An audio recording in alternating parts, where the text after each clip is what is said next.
Buenas noches, estimado docente. Mi nombre es Noelia Ana Machacanina.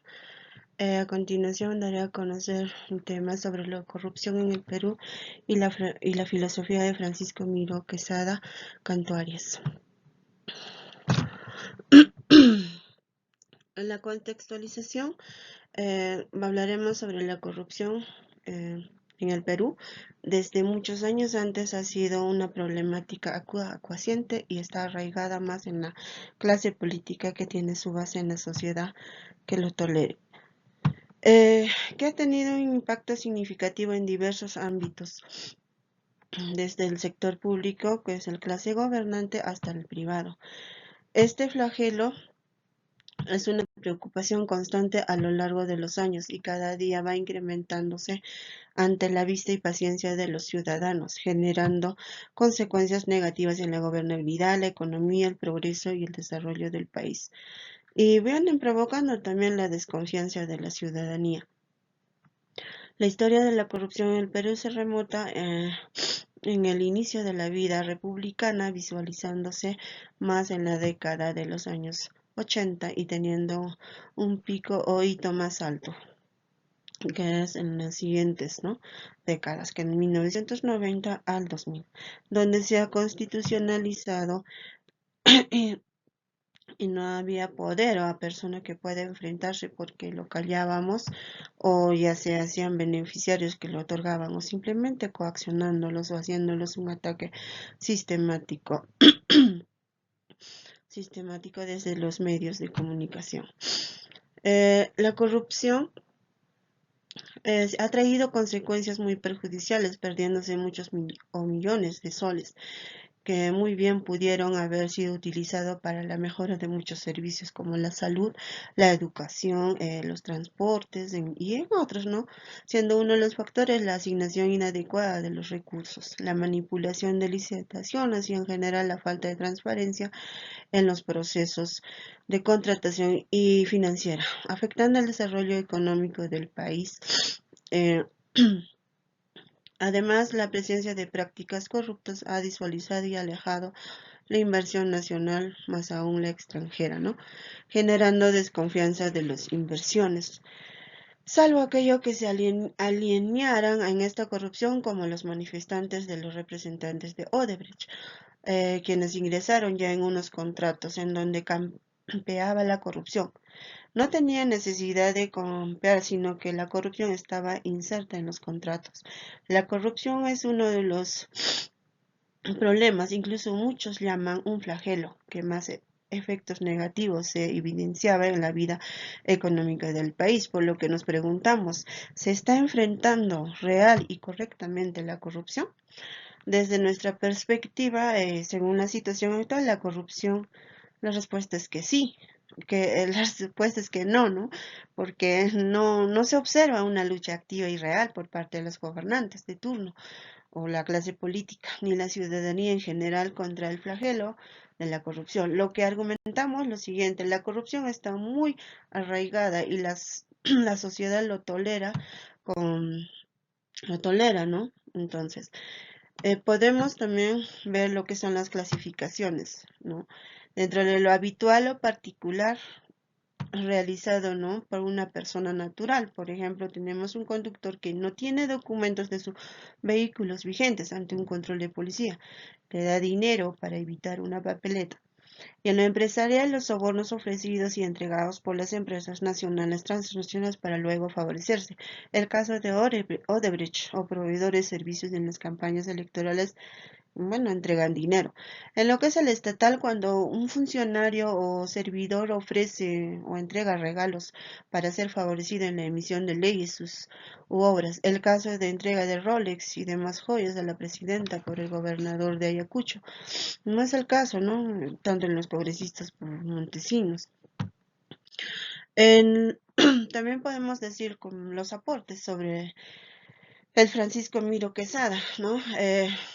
Nos dice que los principios éticos fundamentales como la no arbitrariedad y la simetría, los cuales fueron desarrollados y refinados a lo largo de su carrera. Su teoría filosófica pone mayor énfasis en la importancia de la justicia y la ética, ¿no? En lo que es la estructura del sistema jurídico, abordando la relación entre el desarrollo, entre el derecho y la moral, así como la lucha contra la corrupción. Su contribución al pensamiento ético no ha tenido una persecución notable en el debate filosófico contemporáneo, ¿no? Destaca la capacidad del ser humano para ser un agente activo en la construcción de su destino, basándose en el ejercicio de la razón. La conexión entre estos elementos revela la integralidad de la visión filosófica de Miró Quesada. No solo busca componer el conocimiento teórico, sino también guía la acción ética, política a través de la razón, ¿no? Su enfoque se dirige hacia la búsqueda de una definición de justicia. Sus esfuerzos estaban dedicados a encontrar una fundamentación racional del derecho, la moral y la práctica política. También podemos hablar sobre lo que es sus aportes filosóficos, ¿no? Frente a la corrupción y a la ética en el ámbito legal, entendida la corrupción como algo que podía socavar los principios fundamentales del derecho justo.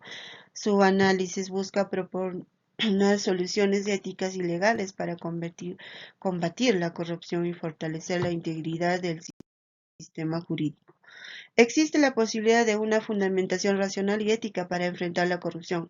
Es partidario de la fundamentación racional de la ética formal, que constituye un derecho justo y con respecto a ello se puede combatir la corrupción. Dentro de las conclusiones, bueno, hablaremos que se manifiesta en todos los ámbitos de nuestra vida la corrupción. Nuestra participación puede tener rol activo o pasivo. Al ser tolerantes con actos de corrupción, y no evitarlo. Muchas veces se minimiza estas acciones considerándolos insignificantes, justificando que los verdaderos corruptos son aquellos que saquean el dinero del Estado, como sucede con él o la presidenta, ¿no?, de la República, como los congresistas, los ministros, los alcaldes y otros funcionarios, que efectivamente es más perjudicial por la cantidad de sumas de dinero apropiados, ¿no? La concepción del derecho justo, propugnado por Francisco Miró Quesada, se fundamenta en la ética formal, se sitúa en consonancia con el paradigma ético de la autonomía, se caracteriza por la presencia de normas simetría y no arbitrarias, debiendo ser aplicables estas normas por unos hacia los otros y viceversa, ¿no? Siempre con respeto de la autonomía de cada ser humano.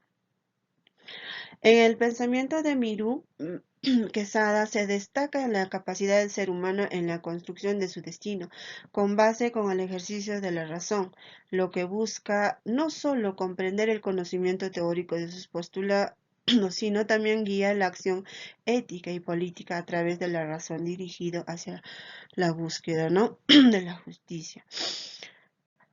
Podemos también decir que las principales recomendaciones y reflexiones, tenemos los fortalecimientos de instituciones anticorrupción.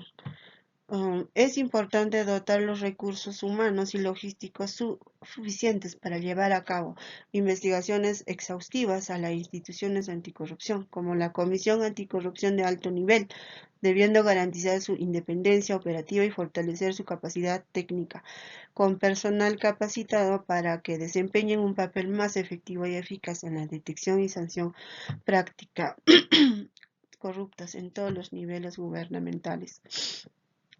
Implementar educación y capacitación en la ética en el sector público y privado. La educación y formación en la ética y valores de anticorrupción deben integrar e insertarse en la educación desde los primeros años, lo que permite inculcar valores éticos y de integridad desde temprano, ¿no?, lo que resulta ser crucial para el cambio de la paradigma de ciudadanos. Contribuye positivamente en la corrupción, promover las capacitaciones sobre la ética y otorgar incentivos en las prácticas éticas del sector público y privado.